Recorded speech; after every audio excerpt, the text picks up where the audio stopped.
विद्यार्थी मित्रों, प्रस्तुत वीडियो में हमने 11th BA में प्रकरण 6 धंधाकीय व्यवस्था के स्वरूप 2 उसके स्वाध्याय के प्रश्नोत्तर एक वाक्य के और वैकल्पिक की चर्चा हम करेंगे। तो देखते हैं, सहकारी मंडली में सदस्य, फिर यहाँ पर डैश दिया है तो आप इसमें विकल्प पसंद करेंगे बी, प्रति सदस्य मत दे सकते हैं। उसके बाद दूसरा है, सहकारी मंडली को किसकी प्रशिक्षणशाला कहा जाता है? तो आपने अभ्यास किया, इसके पूर्व उत्तर आएगा डी, प्रजातंत्र की प्रशिक्षणशाला कहा जाता है। तीसरा, सहकारी मंडली डैश, तो आपने इसका भी अध्ययन किया हुआ है, तो यहाँ लिखे बी, सदस्यों की सेवा का उद्देश्य होता है। सहकारी मंडली का मुख्य उद्देश्य है ये।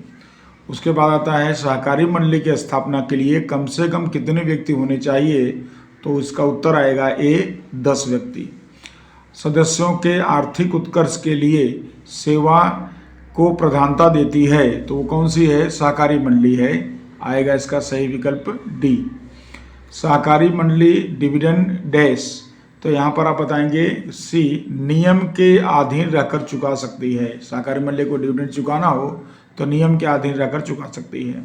7वां नंबर है, आर्थिक विकास के इंजन के रूप में किसको माना जाता है? तो उसका उत्तर आएगा डी, कंपनी को। फिर आता है, वर्तमान समय में भारत में कौन सा कंपनी अधिनियम लागू है? तो वर्तमान समय का नियम है डी, 2013। उसके बाद आता है, कंपनी अपने कार्य की सहमति कैसे व्यक्त करती है? तो यहाँ पर आप बताएंगे 20 सार्वमुद्रा द्वारा या कॉमन सील द्वारा, कॉमन सील भी इसको इंग्लिश में कहते हैं। और 10वां नंबर है, कंपनी अपने सदस्यों का दायित्व कौन से दस्तावेज द्वारा सूचित करती है? तो दस्तावेज द्वारा तो बताना है आपको, ए, आवेदन पत्र द्वारा।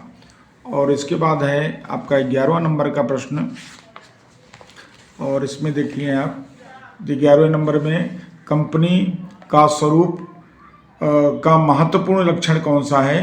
तो इसका आता है डी, अंशों का या शेयर का सरल हस्तांतरण। इस तरह से ये वैकल्पिक प्रश्न हुआ। अब देखते हैं हम एक एक वाक्य के प्रश्न उत्तर।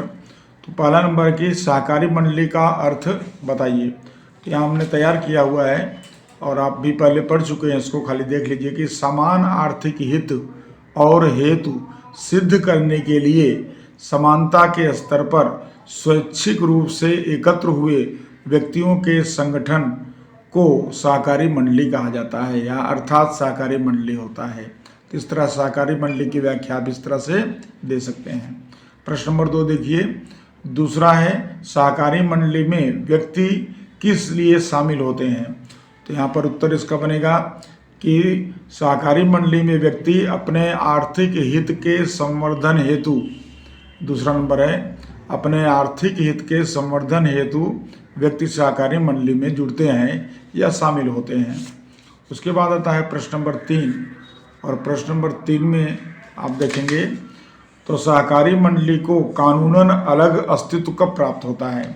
तो ये इसका तीसरे का उत्तर हमने यहाँ लिखा हुआ है कि सहकारी मंडली का रजिस्ट्रेशन होने के पश्चात उसे अलग कानूनन व्यक्ति का अस्तित्व प्राप्त होता है, व्यक्तित्व प्राप्त होता है। तो इस तरह इसका सही उत्तर होगा रजिस्ट्रेशन होने के बाद। उसके बाद आता है प्रश्न क्रमांक 4 कि सहकारी मंडली का मुख्य उद्देश्य कौन सा होता है? तो यहाँ पर आप देखेंगे चौथे का उत्तर, सहकारी मंडली का मुख्य उद्देश्य है सदस्यों की सेवा, ये सहकारी मंडली का मुख्य उद्देश्य है। तो चौथे का आंसर आप इस तरह लिखेंगे।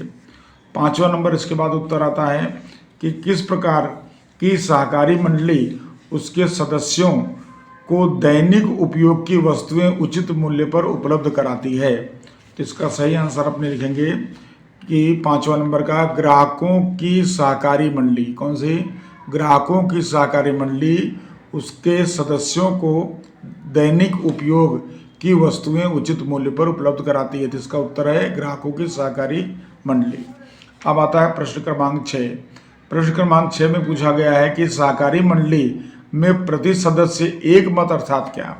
तो इसका उत्तर छठे का कि मंडली में सदस्य कितना भी शेयर धारण करता हो परंतु उसे एक ही मत देने का अधिकार है, यानी उसके पास कितना भी शेयर हो लेकिन उसे एक ही मत देने का अधिकार है। इसलिए सहकारी मंडली में एक मत का या प्रति व्यक्ति एक मत का मतलब हुआ कि कितना भी शेयर धारक है उसे एक ही मत दे सकता है वो। 7वां नंबर है कंपनी के सदस्यों का सीमित दायित्व अर्थात क्या।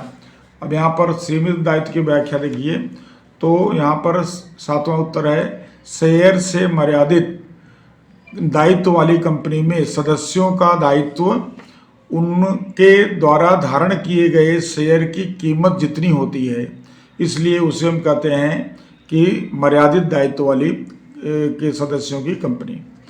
उसके बाद अगला प्रश्न है 8वां नंबर कि सार्वजनिक और निजी कंपनी में कम से कम कितने सदस्य होने चाहिए।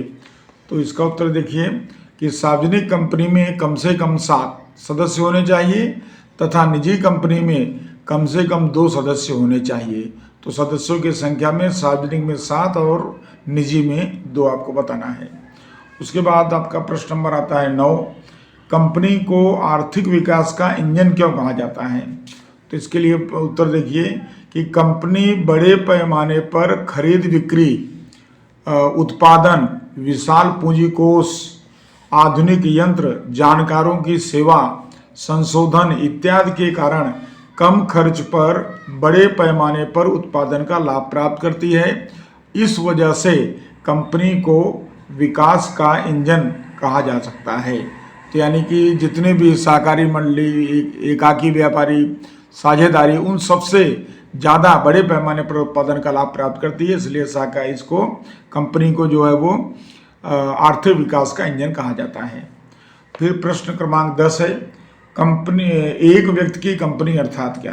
तो एक व्यक्ति की कंपनी अर्थात यहाँ हमने परिभाषा लिखा है कि जिस कंपनी में एक व्यक्ति सदस्य के रूप में हो वह एक व्यक्ति की कंपनी है या निजी कंपनी है। जिस कंपनी में एक व्यक्ति सदस्य के रूप में हो वह एक व्यक्ति की कंपनी या निजी कंपनी कही जाती है।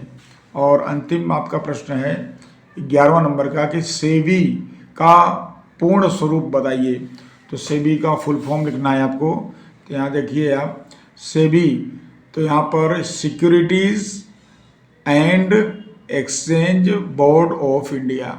तो सेबी का फुल फॉर्म हो गया, एस से हो गया सिक्योरिटीज़, एंड ई से हो गया एक्सचेंज, बी से हो गया बोर्ड, ऑफ आई से हो गया इंडिया। इस तरह सेबी का फुल फॉर्म हो गया securities and exchange board of India.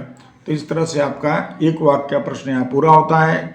विद्यार्थी मित्रों, हमने बड़े प्रश्नों की चर्चा आपको समझा करके किया हुआ है। तो वैकल्पिक और एक वाक्य उत्तर आप यहाँ से तैयार करें और बाकी के प्रश्न आप बड़े प्रश्नों में से देंगे तो आपको सारे प्रश्न आपको उत्तर मिल जाएंगे।